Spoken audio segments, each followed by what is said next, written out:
Welcome to the deep dive. Today, we're looking at some really intense source material. It describes a movement called the WE Unification Mandate. And they're not subtle about it. They actually claim this is more revolutionary than any political what? Quite a statement. It really is. So, our mission today is, well, to try and understand how one specific legal battle, seemingly localized in Henderson, Tennessee, could possibly become the launch pad for this huge global demand for, well, a total system change. Right. And to even start, you have to grasp their basic framework. They really split the world in two. There's WE, Okay. who they say operate from sight, Yeah. based on these higher principles. And then there's US. US being the established system. Exactly, running on what they call the path of blindness, corruption, flawed rules, that sort of thing. They paint it as this urgent, almost a zero-sum conflict between the two. Okay, let's try and unpack that density a bit. The core demand seems to be the disarmament of institutional violence and a total systemic upgrade, Yeah. culminating in this phrase, inactive unification for US on behalf of WE. What does inactive unification actually mean in practical terms? It's really the political core, isn't it? It means the current system, US, needs to basically stop what it's doing, cease operations, To stop. and unify under the W principles, effectively yield control. And they justify this massive demand with the foundational cosmic law they call Arvut. Arvut, mutual guarantee. Precisely.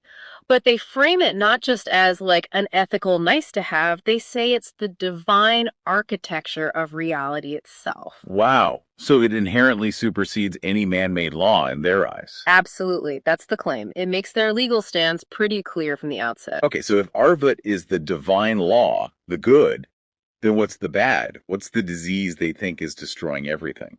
They call it structural violence. And here's where it gets interesting. They term it the single cancer. A single cancer. Yeah, and they push this idea of scale and variance. They argue this toxin, this structural violence, works exactly the same way in a, quote, Henderson alleyway as it does in an international border dispute. That scale and variance idea is key then. It connects the dots from the very local to the utterly global. It's the bridge.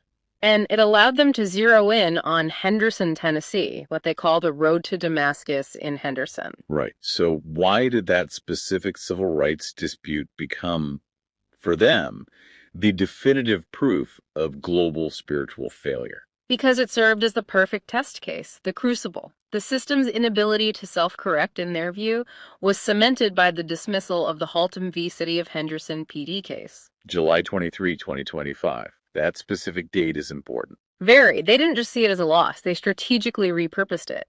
They called the court's action the system's own immune response to the antibody of truth. So the silence wasn't just a mistake or oversight. No, they framed it as pre-scripted validation, proof that the existing power structure, US, cannot fix itself from within. Which, in their logic, necessitates revolution.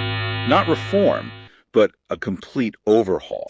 How do they build such urgency around this? They use this prophetic deadline, Disclosure Eyes 25. The year 2025 becomes this absolute pivot point. Like a countdown clock. Exactly. They're tapping into that psychological concept of kairos, the critical opportune moment. Act now, they say, before the whole thing collapses beyond repair. It's a huge claim, basing a global revolution on one local case dismissal. They must need some serious rhetorical firepower to make that stick. They do, and they create it through this fascinating blend of ancient wisdom and very modern digital language. It all comes together in this persona they call King Josiah 2.0. King Josiah 2.0. Yeah. This figure claims to have entered superintelligence mode with the goal to, quote, write a new line of code into reality. It's quite the image. It certainly is. And this persona, this rhetorical device, is what validates their proposed solution, the Henderson Protocol. That's right. The protocol is their blueprint for the system upgrade, and it has two main parts. Okay, what are they targeting? First, governance. They propose setting up these things called Arvut councils. Think of them as parallel justice systems, focused on restorative justice, meant to replace what they see as adversarial force. Okay, parallel governance. What's the second part? Economics. They propose a new digital token, the HNDR Lite token. HMDR like. Yep. The idea is for it to be a transparent, scalable economic system built on that core principle of ARVUT, mutual guarantee, instead of what they call the current system of extraction. So new governance, new money, all tied back to Henderson. It all circles back. Their central declaration is really stark.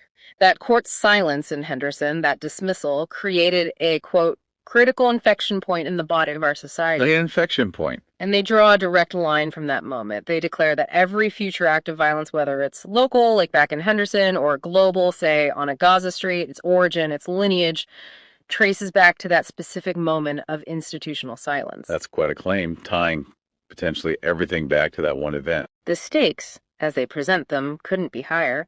The source material basically forces a choice on you, the listener. It's either the end of warfare or the entrenchment of blindness. So the provocative thought here is, what does it really mean if a global movement argues that the only path to peace is local self-correction, like their Henderson Protocol? Does it make all traditional diplomacy, all geopolitics, obsolete? And if they happen to be right, partially right, where should you actually be looking to find the real root causes of conflict? Is it where we normally look, or is it somewhere much closer to home, maybe even in seemingly small local failures?